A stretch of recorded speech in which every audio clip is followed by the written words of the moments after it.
পানিতে পড়লেই কিন্তু কেউ মারা যায় না, মারা কখন যায় জানো? যখন সেই লোকটা সাঁতার পারে না। সো হাই এভরিওয়ান, আসসালামু আলাইকুম, ওয়েলকাম করছি তোমাদেরকে আমার নিউ একটা ব্লগে। গতকালকে ফ্রাইডে ছিল, সো প্রিয় মানুষের জন্য তার পছন্দের রান্না বান্নাগুলো করছিলাম, তো ভাবলাম তোমাদের সঙ্গে ভিডিওটা শেয়ার করি। ফ্রাইডে মানে হলো আমাদের মুসলিমদের জন্য ছোটখাটো একটা ঈদের দিন, তাই না? ফ্রাইডেতে বাসায় একটু স্পেশাল রান্না বান্না করতে না পারলে কেন জানি ভালো লাগে না। গত 15 দিন থেকে আমার হাজবেন্ড কিন্তু বাসায় ছুটিতে আছে, এজন্য ঠিকঠাক মতো ভিডিও আপলোড করতে পারতেছি না। ছুটিতে আছে বলতে সে তো সিক, তোমরা অনেকেই জানো বাইকে অ্যাক্সিডেন্ট করছে, তো তাকে নিয়ে আমার ডক্টরের কাছে আর বাসায় দৌড়াদৌড়ি করতে অবস্থা একদম খারাপ। ফার্স্টে আমরা প্রিপারেশন নিছিলাম বিরিয়ানি রান্না করব, তারপর আবার মেনুটা চেঞ্জ করলাম যে না বিরিয়ানি খাবো না আমরা। ওয়েদারটা একটু হালকা খারাপ ছিল, এজন্য ভাবলাম যে আজকে ভুনা খিচুড়িটা করি। আমাদের বাসায় একটা নিয়ম আছে, আমরা কিন্তু গরমের সময় খিচুড়ি রান্না খুব কম করি, তবে শীতকালে আমাদের বাসায় প্রচুর পরিমাণে খিচুড়ি খাওয়া হয়, কারণ আমরা আবার পোলাওয়ের চাউল ছাড়া খিচুড়িটা খেতে পারি না। আমার আব্বু আম্মু আর আমার শ্বশুর বাড়ি থেকে পোলাওয়ের চাউলটা পাঠাই দেয়, তো ওই সময় তো সিজন থাকে, এজন্য প্রচুর পরিমাণে খিচুড়ি খাওয়া হয়। বেগুন ভাজতে দিলাম, তারপরে একদম মুষলধারে বৃষ্টি আসছে, তো ভাবলাম যে বৃষ্টির একটু ফুটেজ নেই। বৃষ্টির ভিডিও করতে গিয়ে এদিকে এসে দেখি আমার বেগুন একদম পুড়ে সারখার হয়ে গেছে।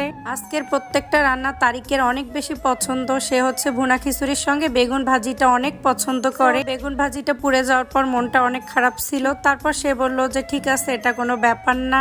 আমাকে বারবার বলতেছিল অনেক কিছু তো করছো, বেগুনটা পুড়ে গেছে তো কি হয়েছে। সত্যি পার্টনার যদি প্রত্যেকটা কাজে সাপোর্ট করে তাহলে কিন্তু আর কষ্ট লাগে না। টেবিল ভরে খাবার রান্না করাটা আমি অনেক বেশি পছন্দ করি, তারিক আবার খেতে পছন্দ করে, তো এজন্য আমার রান্না করতে অনেক বেশি ভালো লাগে। তো রান্না বান্না শেষ করার পর টেবিলে আমি খাবারগুলো সুন্দর করে সার্ভ করে নিলাম, তারপর শাওয়ার নিলাম, নামাজ পড়ে আমরা দুজন মিলে সুন্দর করে লাঞ্চ করলাম। লাঞ্চ করার পর আমার জামাইকে একটা ডক্টর দেখার জন্য বিকেলবেলা বের হয়েছিলাম, তো ডক্টর দেখাতে অনেক বেশি লেট হচ্ছিল, পরে আমরা আবার পাশে মিস্টার ডিআইওয়াই একটু ঘোরাঘুরি করলাম। ডক্টরের কাছে কিন্তু এমনি বসে থাকতে অনেক বেশি বোরিং লাগে, তো আমার জামাই বলল চলো পাশে একটু ঘোরাঘুরি করি। আমার হাজবেন্ড বাইক অ্যাক্সিডেন্ট করার পর ডক্টর আর আমার বাসা একদম সেম হয়ে গেছে, মানে এত পরিমাণ দৌড়াদৌড়ি করতেছি মনে হচ্ছে ওটাই আমার বাসা হয়ে গেছে।